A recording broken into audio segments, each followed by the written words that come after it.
Hello, ladies and gentlemen, boys and girls. हम इस series को आगे बढ़ाते हैं। चलो अमीर बने। आज पार्ट 3 है। मैंने लास्ट पार्ट में आपसे कहा था, आपको बताया था कि शेयर मार्केट में 97% पर्सन्स लूज़ करते हैं मनी। सिर्फ 1% लोग पैसे कमाते हैं। 97% लोग जो इम्पेशेंट होते हैं उनके पॉकेट से निकलकर पेशेंट लोगों के पॉकेट में जाता है पैसा। ना सिर्फ इम्पेशेंट और पेशेंट का फ़र्क होता है, लेकिन इन 97% लोग जो पैसा खोते हैं मार्केट में, जो पैसा लूज़ करते हैं, वो सब पढ़े लिखे लोग होते हैं। कोई सीए होता है, कोई एमबीए होता है, कोई पीएचडी होता है। लेकिन जब ऑब्ज़र्व किया जाता है कि 1% लोग जो पैसा बनाते हैं, पैसा कमाते हैं शेयर मार्केट में, वो ग्रेजुएशन से ज़्यादा पढ़े लिखे नहीं होते, वो पीएचडी नहीं होते, वो चार्टर्ड अकाउंटेंट्स नहीं होते, वो एमबीए नहीं होते। क्योंकि शेयर मार्केट में पैसे कमाने के लिए इंटेलिजेंस काम नहीं आता। आपको वाइस होना चाहिए। शेयर मार्केट में विजडम काम करता है। आप लोगों ने सुना होगा, दुनिया में जो एक इंटेलिजेंट पर्सन था उसका नाम था अल्बर्ट आइंस्टाइन। कहते हैं उसका आईक्यू बहुत ही, सबसे ज़्यादा आईक्यू आइंस्टाइन के पास था। और आइंस्टाइन अपने जीवन में जितनी दौलत कमाई, जितना पैसा कमाया, वो उस पैसे को 3 साल में शेयर मार्केट में खो दिया। क्योंकि यहाँ पर इंटेलिजेंस नहीं चलता, यहाँ पर विजडम चलता है। आपको वाइस होना होगा। ये एक जुमला मैं बोलने जा रहा हूँ, ध्यान से सुनिए। Intelligent people work under vice people. Intelligent people होते हैं वो वाइस लोगों के अंडर में काम करते हैं।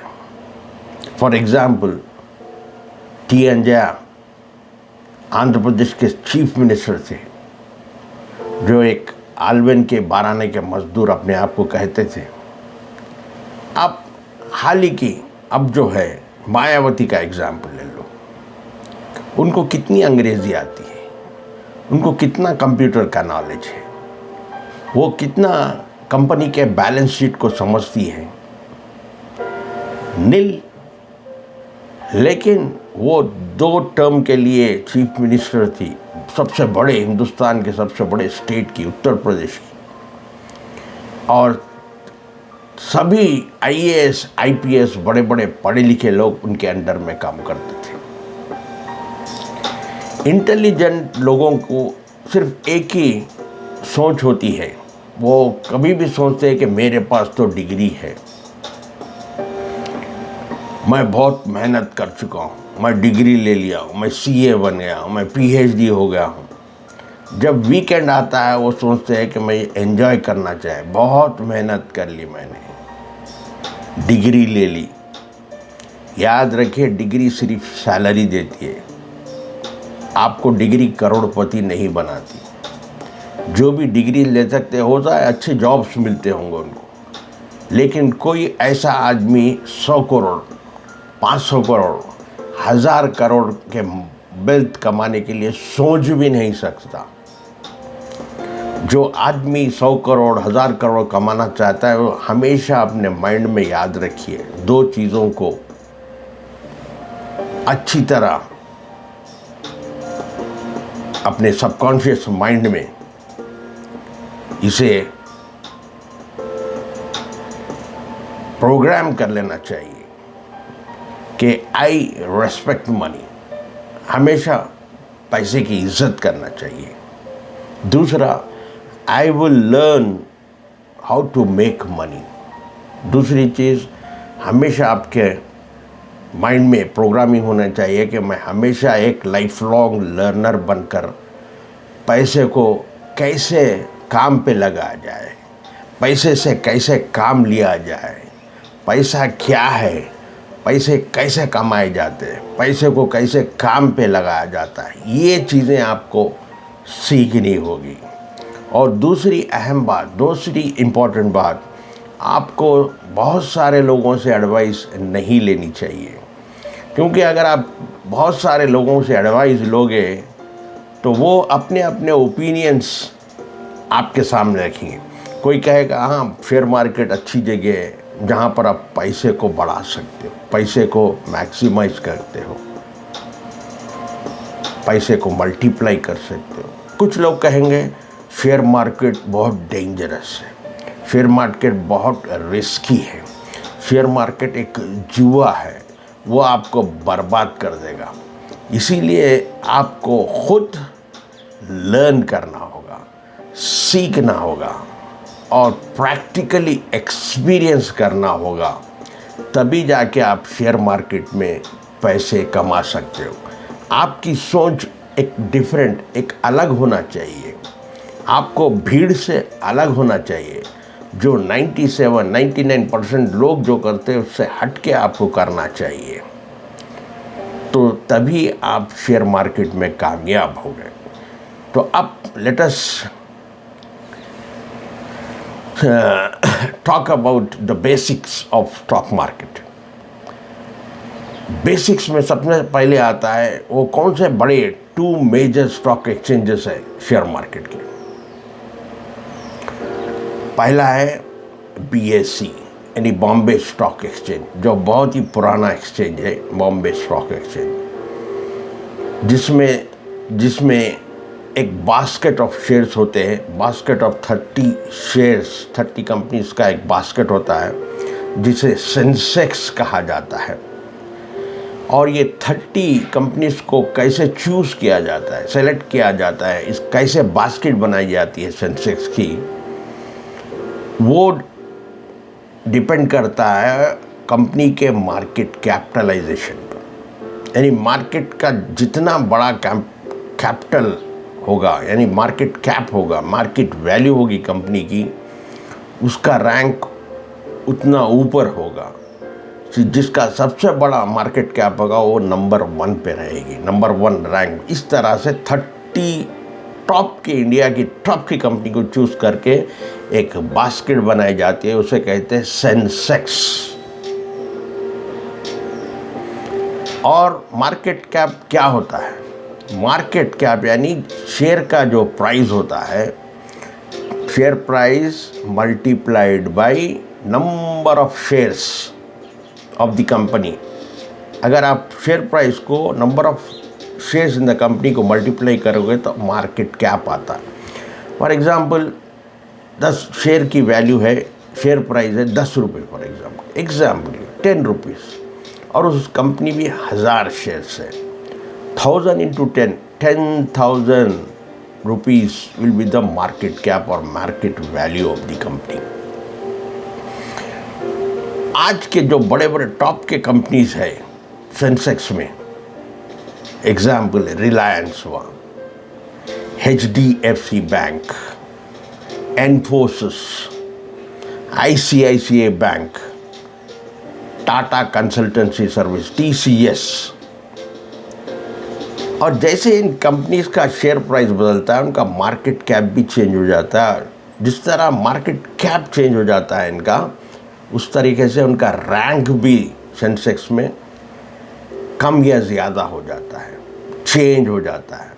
फॉर एग्जांपल आज रिलायंस का शेयर हो सकता है आज 3000 है, कुछ दिन के बाद वो 2500 हो जाएगा। जब वो 2500 हो जाएगा, 2500 into number of shares available in the Reliance company, एक मार्केट कैप बन जाता है। जब 3000 हुआ तो एक बड़ा मार्केट कैप होता है। 2500 जब शेयर हो जाता है तो मार्केट कैप थोड़ा कम हो जाता है, तो उस तरह रैंक भी कम हो जाता है। ठीक उसी तरह रैंक चेंज होता है, बाज़ औक़ात सेंसेक्स में कंपनी भी चेंज हो जाती है। यानी कोई कंपनी अगर अच्छा परफॉर्म नहीं कर रही है तो उसका ऑटोमेटिकली मार्केट कैप कम हो जाता है। जैसे ही वो मार्केट कैप 30 से कम हो जाता है, वो सेंसेक्स से बाहर हो जाती है। तो ये हुआ सेंसेक्स। दूसरा मेजर स्टॉक एक्सचेंज है वो NSE यानी नेशनल स्टॉक एक्सचेंज, जिसे निफ्टी 50 कहा जाता है। जैसा हमने देखा सेंसेक्स में 30 टॉप की कंपनीज है, निफ्टी 50 में 50 टॉप की कंपनीज होती है। इन्हें भी on the basis of market capitalization choose किया जाता है।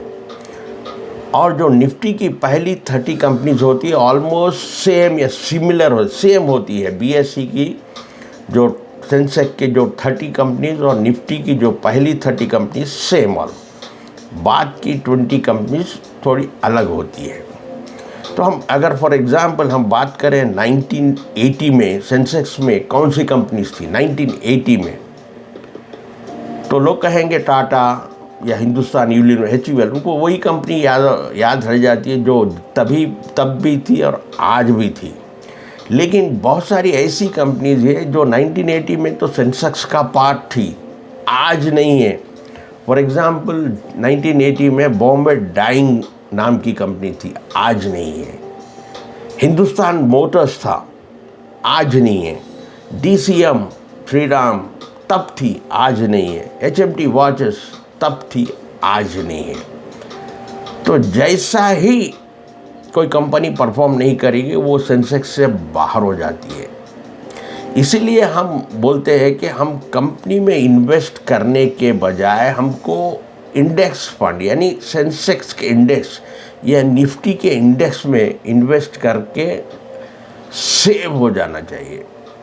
हमें फ़िक्र नहीं होती, क्योंकि वो सेंसेक्स और निफ्टी ऑटोमेटिकली जो कंपनीज परफॉर्म करते वही कंपनी टॉप में रह जाती और आपका पैसा टॉप की कंपनीज में इन्वेस्टेड रहता हमेशा।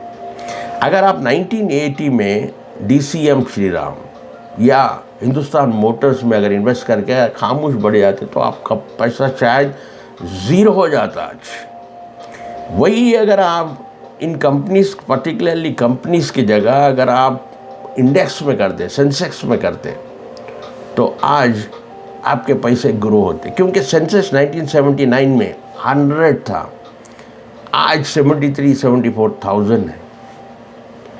तो आगे के वीडियो में और सीखते जाएंगे हम। जो कोई भी शेयर मार्केट में इन्वेस्ट करना चाहता है, इंटरेस्ट रखता चाहता है, सबसे पहले रिक्वायरमेंट है आपको अपना डीमैट अकाउंट होना चाहिए।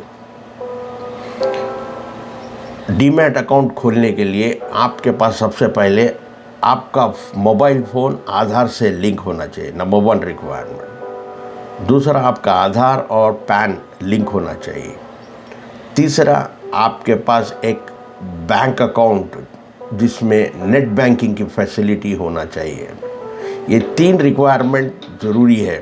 उसके बाद आपका डीमैट अकाउंट खुल जाएगा। डीमैट अकाउंट शायद चाहे तो आप ICICI डायरेक्ट में खोल सकते हैं, या नहीं तो आजकल डिस्काउंट ब्रोकर्स भी बहुत हैं। ज़ीरोदा है, एंजल ब्रोकिंग है, एंजल 1। जो कोई भी एंजल 1 में अगर खोलना चाह रहे हैं, अपना डीमैट अकाउंट खोलना चाह रहे हैं और आपको किसी चीज़ के बारे में सवाल करना है, कोई डाउट्स है आपके बारे में, इसके बारे में, तो आप मुझको कांटेक्ट कर सकते हैं। मेरे व्हाट्सएप पे मुझे कॉल कर सकते हैं, मैसेज कर सकते हैं, ईमेल कर सकते हैं। तो कैसा लगा आज का वीडियो? कुछ इन्फॉर्मेटिव लगा, कुछ इन्फॉर्मेशन अच्छी लगी तो इसे दूसरों के साथ शेयर कीजिए। चैनल को सब्सक्राइब कीजिए। देखते रहिए, सीखते रहिए, आगे बढ़े। Keep learning, keep growing until we meet next. Please take care. God bless you and thank you for watching.